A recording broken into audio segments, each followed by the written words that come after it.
Am I overreacting? My roommate's friends destroyed my stuff while they were drunk. Okay, firstly, a little bit of context. I'd been at my boyfriend's place all day when I came home around 9 p.m. to this. We'll see the screenshots in just a second. Perfume, a plate my grandmother had gotten me for jewelry and stuff, a plant, and a decoration I had were all smashed on the ground. I'm really sorry if the screenshots are confusing. They are texts with my two roommates, so I was trying to make them as non-confusing as possible.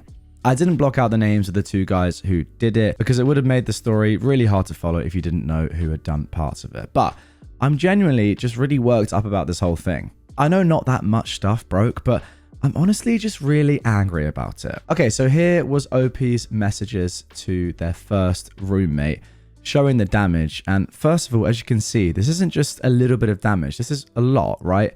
That plate's clearly smashed. There's perfume on the floor. Can't quite work out what's going on in the second image, but it doesn't look the cleanest. Yeah, stuff's been thrown about, I think is what we can say. OP asks, do you have any idea what happened to my room? I just got back and things are broken on the floor and everything that was on my dresser has been pushed onto my bed. Okay, so that's what we can see in the second image. And one of my perfumes is just smashed on the floor. The roommate replied, no idea. Sorry. I went in earlier to get a hairbrush and everything was fine. Maybe ask Chelsea? But what time was that? At around like 2 p.m. Maybe an animal got in or something. Okay, that's just never ever gonna have happened. Come on. Yeah, I don't see how that could have happened. I'm actually so confused. What the F? I got the plate thing that smashed on the floor from my granny to hold my jewelry and stuff. I'm so upset. I actually have no idea what happened. When I left, everything was fine, roommate 1 replied. And then OP replies, okay, well, I'll ask our second roommate. Hey, do you have any idea what happened to my room? I came home and there's things just smashed on the ground and everything that was on my dresser has been pushed onto my bed. Oh my God, what the F? I have no idea. I left at around 8 p.m. and everything seemed okay to me, the second roommate said. Really? I'm so confused. What the flip? No other part of the apartment is smashed up. It's literally only my room. I've genuinely got no idea. Sorry, girl. Okay, then OP goes back to roommate number 1, saying, our other roommate is saying she's got no idea what happened either. I'm actually so confused.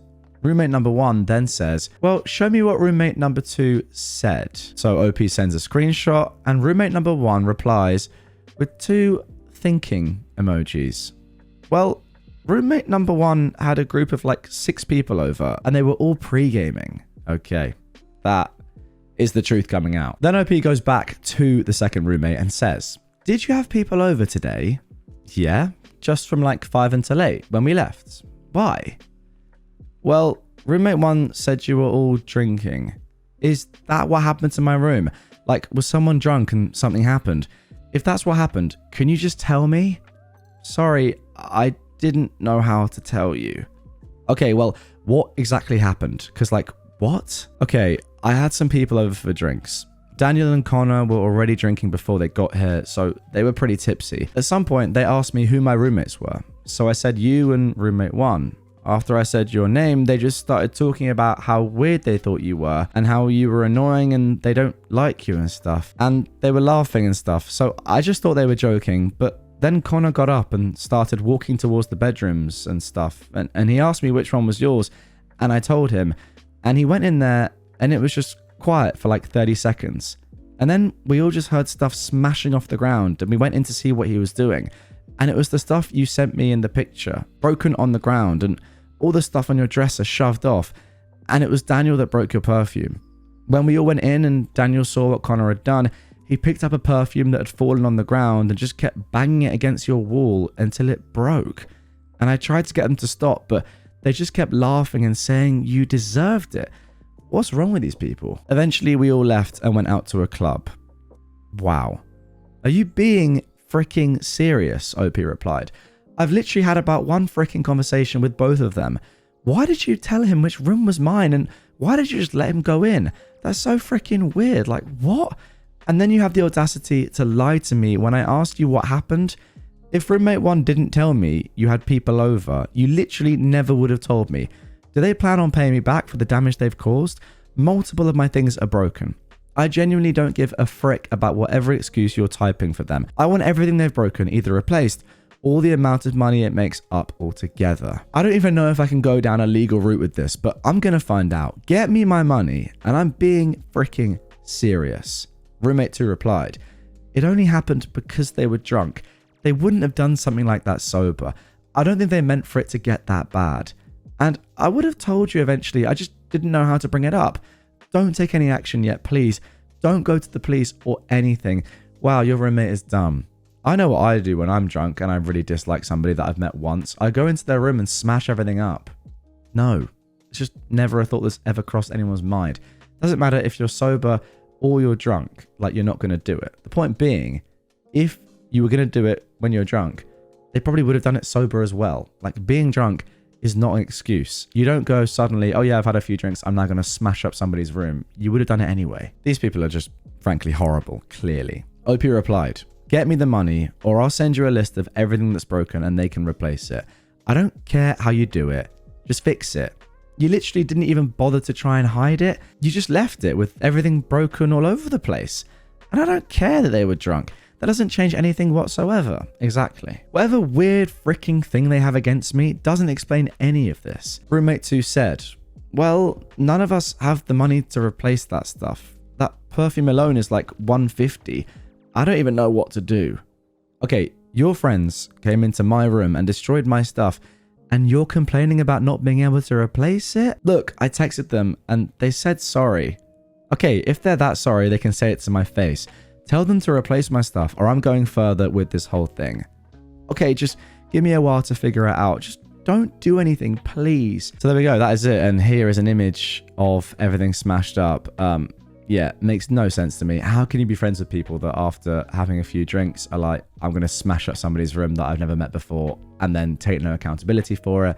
Also, how embarrassing for your roommate 2, to just act as if they had no idea what's going on and didn't know the entire time. Let's just go back to when OP first asked roommate 2 what had happened or if she knew what had gone on. They said, oh my god, what the F? I have no idea. I left at around 8 p.m. and everything seemed okay to me. I've genuinely got no idea. Sorry, girl.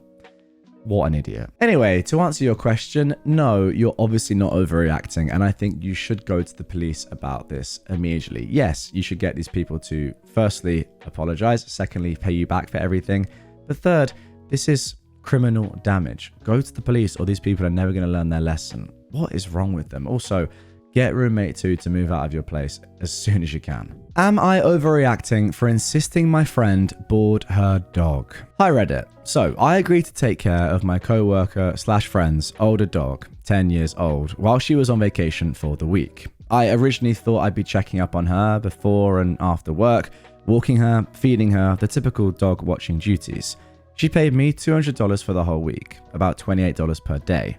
I charge about $26 per 20-minute drop-in cat sitting visits through AmITheA, so I thought it was fair initially. She left me 8 pages, front and back, of instructions for her dog, wants me to stay overnight with her and pick her up to put her in the bed with me, and freaked out when I told her I had plans for my day off and would be leaving her for a few hours. While I was at work yesterday, she pulled the trim off the door, chewed some of the paint from around the handles, and started to chew on the drywall. Today when I got back from work, she had started to eat and rip out insulation, chewed up and rip out even more drywall, and started to chew through an electrical wire. She's in another country, 8 hours ahead, but would I be overreacting if I insisted she board her dog for the remainder of her trip? I cannot put my life on hold to supervise her pup 24/7. And above that, I can't stand the thought of her dog getting seriously injured or causing any more property damage. What do I say? How do I proceed? I don't have the PTO to call off from work, and I'm certainly not getting paid fairly for the extent of this dog sitting situation. All right, let's have a look at some of these images then. So, day 1 after work, and already that is an obscene amount of damage. You can see that, yeah, I mean, if you had to take the carpet up there because it's been sort of destroyed by the dog, there's loads of damage along here, along the sort of the wall and the outside of the door where the dog's obviously just been going at it. I don't blame the dog for any of this, by the way. Like, it's a tough situation, but that is a ridiculous amount of damage. Yeah, that's a close-up there of day one, and you can see, like, that's going to cost a lot of money to fix. Moving on to day 2 after work. Oh my goodness me. Wow, the dog's like gone through the wall, like into insulation.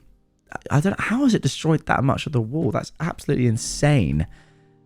Day 2, electrical wire with blood on it. That's very dangerous. Very, very dangerous. I mean, what is going on here?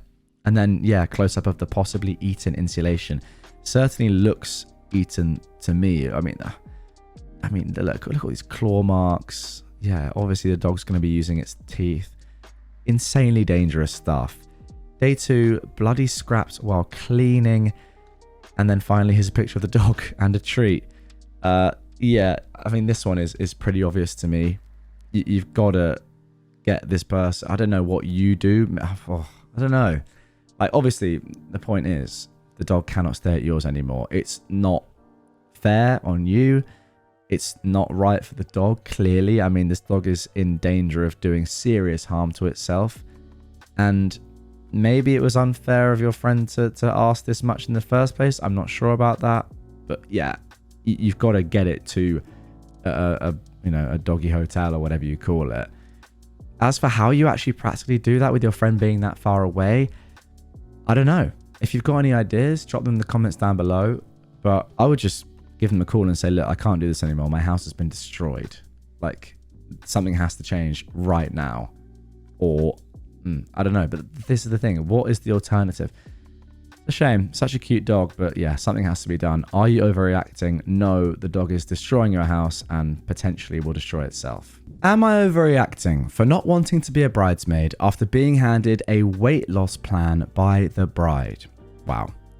Immediately I'm going to say no, you're probably not. Anyway, let's get into this. I am a 28-year-old woman, and I was recently asked to be a bridesmaid for my college best friend's wedding.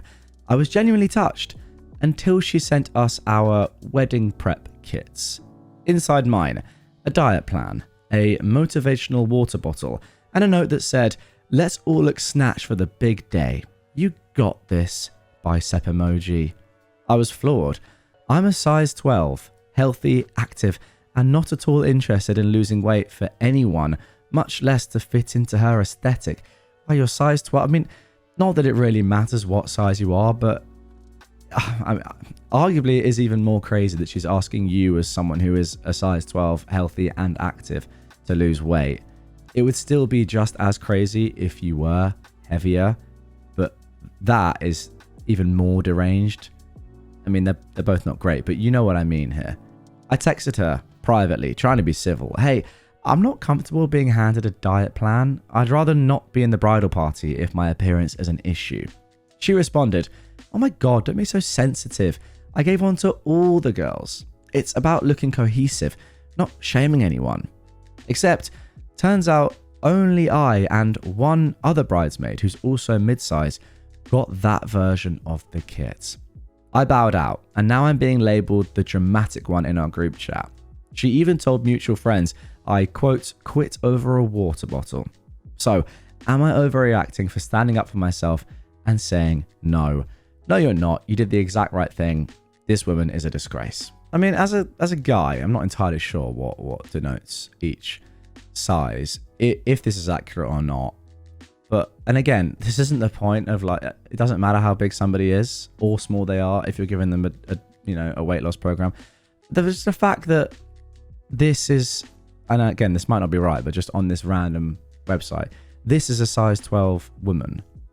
It's like, that is extremely healthy. Arguably the healthiest a woman's body can look. I mean, she looks great. Why on earth do you want someone to lose weight there? And again, I need to reiterate, it would have been the same. It would have been just as bad if somebody was heavier, but this just makes like zero sense to me. I can sort of understand if you were just a horrible person, you were like, oh, I want you to be there, but you're too fat, so can you lose some weight? Like, that's horrible, but I can, like, one part of me can understand that somebody would think that like that. I mean, obviously it's ridiculous, but still, it just doesn't make any logical sense. What are you asking? Crazy anyway. Well done for not going. Okay, time for our last post of this episode. And congratulations to you if you've listened to this and watched this the whole way through up to this point, because I've just seen there's an update to the previous dog story, an update to the dog sitting fiasco. OP says, I finally got in contact with the dog's owner after 4 to 5 hours of no response. Her initial reaction was to tell me to put a cone on her dog while I was at work and to not leave her unsupervised unless I was working. I let her know that that would not be happening. Her dog was extremely stressed, and if she was left unattended, she could consume hazardous materials and possibly die. I told her I could not watch the dog 24/7 until she returned, and I told her that either family or the vet needs to take her in until the trip is over and the wall can be repaired. She showed the photos I sent to her mum and sister, who were there in the hotel room with her, who all chimed in agreement with me. That was a serious hazard. The dog could die. It's a wonder she didn't burn the place down, etc. Her mum said she knew an electrician, and her sister said that her husband wouldn't touch it with a 10-foot pole. I told her I'd had to look through the cabinets to find her vet's information, called them, and then called their emergency vet partner to get some sort of guidance from a professional. Oh, sorry, I think I've just realized that I misinterpreted earlier. OP is dog sitting at this person's house, right? Okay, I understand now. So I suppose the dog isn't doing damage to your own property, OP, but again, that doesn't really matter. It's more about the fact that the dog could genuinely cause serious damage to itself. And then again, yeah, the property of the person that you're looking after, their dog. I suppose my question though is, if this is happening when OP is there, or like looking after the dog, surely this is happening when the dog's actual owner is at work or, you know, around just generally as well. Like, why has this not happened before? Or maybe the owner works from home. I don't know. It's a bad situation overall. Anyway, OP continues. She had me put her dog on camera for 10 minutes so she could talk to her. The dog was not amused, and I was so tired of the baby talk. She kept calling her a brave little girl for mummy, and I was so over it. She thanked me so many times for going above and beyond for her precious baby pup cup and told me to keep the $200. I'm going to have to drop the dog off at the owner's uncle's house tomorrow at 11 a.m, but he will keep her until the vacation is over. She sent me a list of things she needs me to take with her, but at least I won't have to worry about the dog anymore. Thank you for all the support. This has genuinely been the worst pet sitting experience I've ever had, and I will not be doing it for anyone ever again. And I do not blame you, but yes, thank goodness that is over. What a palaver. Anyway, guys, that is going to do it for this episode of r/AmIOverreacting. Let me know your thoughts in the comments down below. What would you do if you were in that situation? I don't think anyone was overreacting in today's episode. I think everyone was very legitimate in their thoughts and concerns, especially this dog one. I mean, that is just ridiculous. But yeah. That's it for this one. Really hope you enjoyed it. If you want more from me looking at r/AmIOverreacting right away, check out this playlist on screen with all my episodes from this subreddit. Subscribe to the channel if you're new, and I'll catch you very soon with some more Reddit content.